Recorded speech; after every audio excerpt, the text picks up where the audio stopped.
40 लाख लोगों पर शासन करना था, उसके लिए बने थे। वो इसलिए बने थे कि मैं सही हूं, तुम हमेशा गलत ही हो, और तुमको गलत साबित करने के लिए मेरे पास कानून का एक प्रोसीजर होना चाहिए। उसके लिए बहुत सारी चीजें बनी। अदरवाइज 1 लाख लोग शासन कर गए इतने बड़े देश के ऊपर। इन कानूनों ने उनका सहारा भी दिया होगा, उन्होंने अपने हिसाब से बने थे। लेकिन आज भारत की सरकार का आभार भी व्यक्त करना चाहेंगे कि भारत के लोगों ने ये 3 नए कानून बनाए, और ऐसी उम्मीद करते हैं कि इससे कुछ बदलेगा। ऐसी उम्मीद करते हैं कि इससे कुछ बदलेगा, जल्दी बदलेगा। पर अभी बहुत काम होना बहुत शेष है। बहुत सारे तंत्र, बहुत सारे सिस्टम्स बनाने की भी आवश्यकता है। मैं 2-3 ही दूंगा, मैं कानून का विद्यार्थी नहीं हूं, लेकिन Indian trust act 1882, societies registration act 1860, transfer of property act 1882, the Indian police act 1861। Although police act थोड़ा थोड़ा कई राज्यों ने बदला है, पर कमोवेश वो वही है। बहुत ज्यादा परिवर्तन उसमें नहीं हुआ, क्योंकि अभी सेंटर से कोई इंडियन पुलिस एक्ट नहीं आया इस तरह का। थोड़े थोड़े रिफॉर्म जरूर हुए 75 साल में। मैं ऐसा नहीं कह रहा कि रिफॉर्म्स नहीं हुए, अच्छा बहुत कुछ हुआ है, और अच्छे को अच्छा मानने की भी आवश्यकता है। लेकिन ये तो मैं नाम के लिए 4-5 उदाहरण दिए हैं।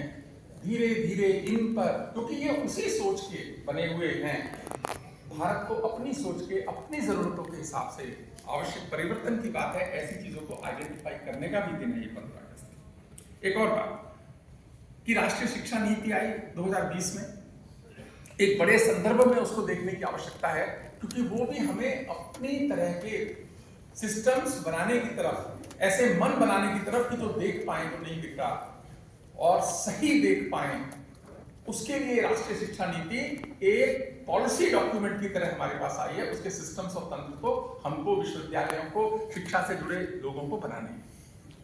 कितना सारा काम बाकी होना है अभी। मैं एक और चीज का उल्लेख करना चाहूंगा कि आज देखिए, जब मन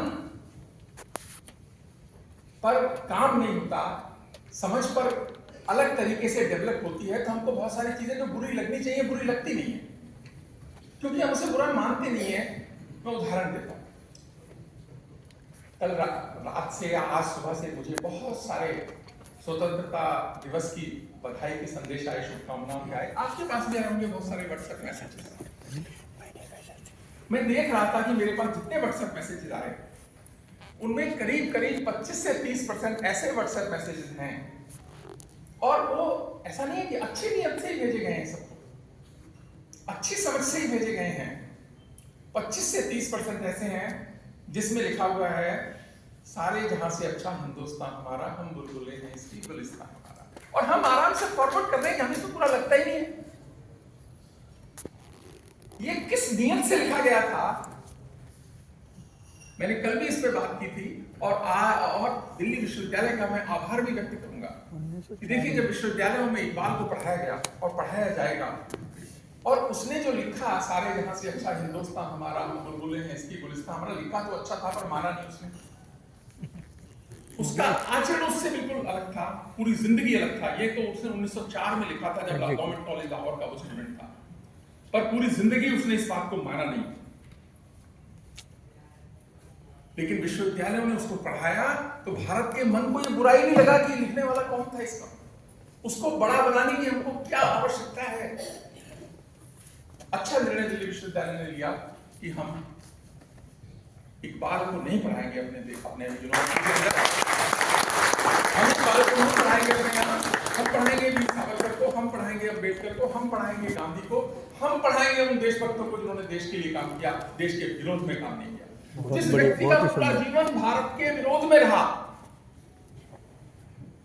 बंटवारे की भूमि को तैयार करने में, उपजाऊ बनाने में जिस व्यक्ति का सबसे बड़ा योगदान था, वो व्यक्ति था ये इकबाल।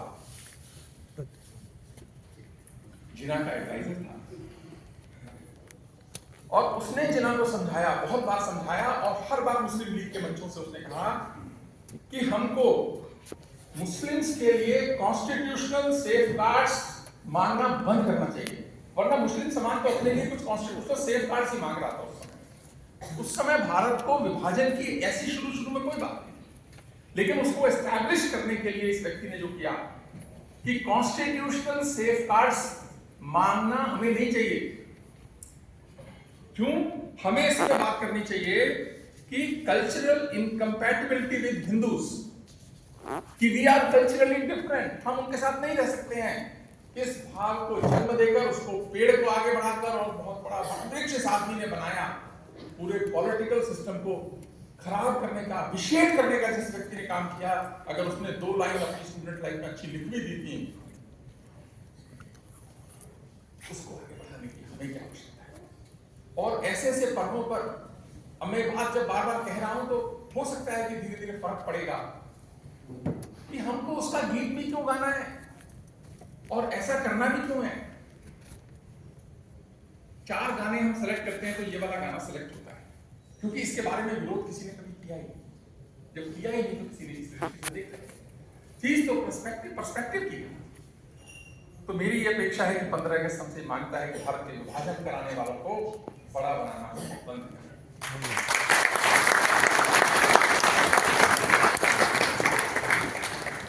एक अमेरिकन हिस्टोरियन और फिलोसोफर हैं, उनका नाम है विल डुरेंट। और विल डुरेंट ने बहुत कुछ लिखा, वो जाने जाते हैं। उन्होंने 11 वॉल्यूम का एक वर्क किया 1935 से 1975 तक, द स्टोरी ऑफ सिविलाइजेशन। जब वो इस पे काम करना सोचने चाह रहे थे तो वो 1930 में भारत आए। तो भारत आए और भारत की दशा देखकर उस अमेरिकन फिलोसोफर हिस्टोरियन ने सोचा कि मैं इसको लिखूं। तो उन्होंने कहा कि ये जो स्टोरी ऑफ सिविलाइजेशन है तो बाद में कर लूंगा, कोई ऐसी बात नहीं है। वो प्रोजेक्ट 1935 में शुरू किया। तो 1930 में विल डुरेंट ने किताब लिखी, the case for India, Bharat का पक्ष, केस फॉर इंडिया।